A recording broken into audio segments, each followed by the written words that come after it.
ఈరోజు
సంక్రాంతి సందర్భంగా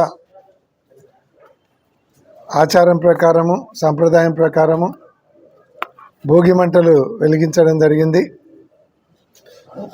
ఇంతవరకు ఉన్నటువంటి సమస్యలు కావచ్చు, కష్టాలు కావచ్చు, అన్నీ కూడా భోగి మంటలలో వెళ్ళిపోయేలాగా, అలాగే కొత్త సంవత్సరం వచ్చిన తర్వాత మొట్టమొదటి పెద్ద పండగ సంక్రాంతి పండగ. సంక్రాంతి పండగ మన ప్రాంతం అంతా కూడా ఆంధ్ర రాష్ట్రమే కాకుండా తమిళనాడు కూడా బ్రహ్మాండంగా చేసుకునేటువంటి పండగ ఇది.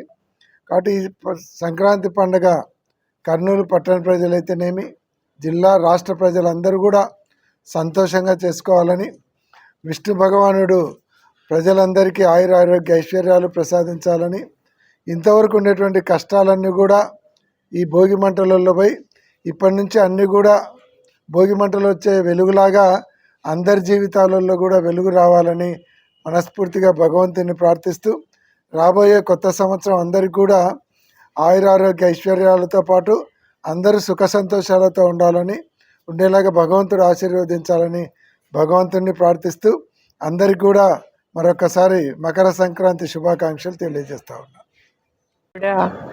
సంక్రాంతి శుభాకాంక్షలు. మనం ముఖ్యంగా సంక్రాంతి అంటే రైతుల పండుగ. మనది అన్నపూర్ణగా ఆంధ్ర రాష్ట్రాన్ని అనుకుంటూ ఉంటాము. దేశ ప్రజలందరికీ కూడా మనము వరి కానీ ధాన్యం కానీ ఇక్కడి నుంచే సప్లై అవుతుంది.